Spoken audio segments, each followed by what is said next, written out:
Tavba qilaylik va o'g'nalaylik akalar. Tezroq o'g'nalib yaxshi odam bo'volaylik, o'lib qolsak, yomon odam jannatga kirmaydi. O'lib qolsak, yaxshi bo'lib o'lsak, jannatga yaxshi odamlar kiradi. Shuning uchun tezlik bilan o'g'nalib olish kerak. Kechiktirib bo'lmaydi. To'yni kechiktirsa bo'ladi, safarni kechiktirsa bo'ladi.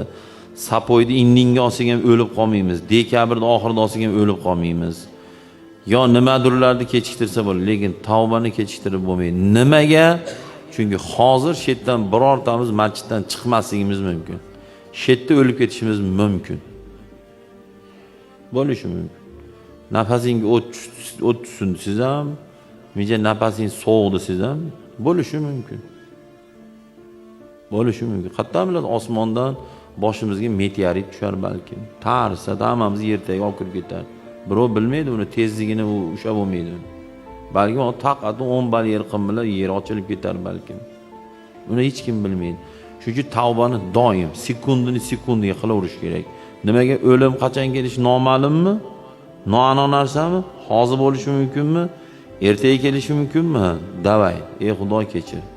Rasululloh alayhisalom men bir kunda 100 marotabalab Xudodan kechirim so'rayman deganlar.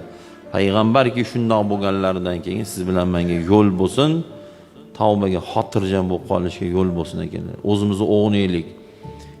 Ichimizda birovlarning yutug'ini ko'ra olmaydigan hasadgo'y aka remont qiling ichdi, yo'qotaylik. Kibri bor, o'zini katta oladigan yo'qotaylik. Ichida musulmonlarga nafrati bor, yo'qotaylik. O'zini oppoqman qolganlarni qora deydigan yo'qotaylik bu narsani. G'iybat qiladigan, qadrdon, ikkita g'iybat qilgan odamingizdan borib kechirim so'rang. Ishoning g'iybat qilgis kelmaydi, ko'nglingiz aynib ketadi. Yana borib kechirim so'rayman kimdandir deysiz. Qo'y eng zo'ri deysiz, qilmay qo'yaveraysiz. Shuna deganlarning bittasi men. Nima qilaman hozir bittadan oldin borib, assalom, men o'zimga buni sig'dira olmayman. Kibr ma'noda bas. Lekin g'iybat qilsam so'rayman kechirim. Faqat so'ramasam qiyomatda holim voy bo'ladi. Shuning uchun eng zo'ri g'iybat qilmay qo'yaveraman. Keyin nima kerak deyman.